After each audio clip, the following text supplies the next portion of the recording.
बहुत समय पहले की बात थी। एक गांव में 4 जादुई बौने हुआ करते थे। ये बौने पूरे गांव में घूमते और जिस किसी को मदद की जरूरत होती तो उनकी मदद किया करते थे।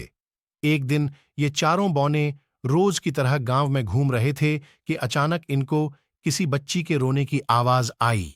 जैसे ही बौनों ने अंदर झांक कर देखा तो एक प्यारी सी बच्ची कपड़े धोत। जैसे ही लड़की ने बर्तन गिरने की आवाज सुनी तो वह भागकर रसोई में गई और बिल्ली को देखकर बोली। ये कहती हुई वह घर से बाहर चली गई। चारों बोनों ने सोचा कि हमें इस बच्ची की मदद करनी चाहिए। फिर क्या था, उनमें से एक बोना बिल्ली मैं बदल गया और रसोई में रखा दूध पीने लगा। रुक जा बिल्ली, चोरी मत कर। चोरी करना गलत बात होती है।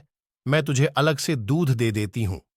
अगर मेरी मां को पता चल गया कि बिल्लियों ने दूध झूठा कर दिया है तो वो बिना सोचे समझे पता नहीं क्या सजा दे मुझे।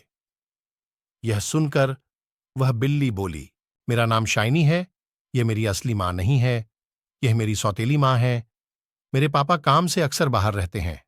मां मेरे साथ बहुत बुरा बर्ताव करती है और पापा मेरी बात का विश्वास भी नहीं करते। इसलिए मुझे मां की बातों का बहुत बुरा लगता है। अगर मेरी असली मां होती तो मुझे इतना बुरा भला ना कहती और मुझे पढ़ाई करने से भी मना नहीं करती। सब सुनकर बिल्ली ने दूध खत्म किया और वहां से चली गई और शाइनी अपने काम करने के लिए जाने लगी। जैसे ही उसने दूसरे कमरे में प्रवेश किया, उसने देखा कि सारा कमरा एकदम साफ था। कपड़े धुलकर प्रेस किए हुए पड़े थे। कमरा एकदम साफ था। ये देखकर शाइनी ने बाकी के कमरों की भी सफाई कर डाली। मेरा नाम शाइनी है।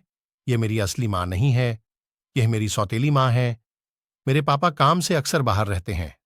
मां मेरे साथ बहुत बुरा बर्ताव करती है और पापा मेरी बात का विश्वास भी नहीं करते। इसलिए मुझे मां की बातों का बहुत बुरा लगता है। अगर मेरी असली मां होती तो मुझे इतना बुरा भला ना कहती और मुझे पढ़ाई करने से भी मना नहीं करती।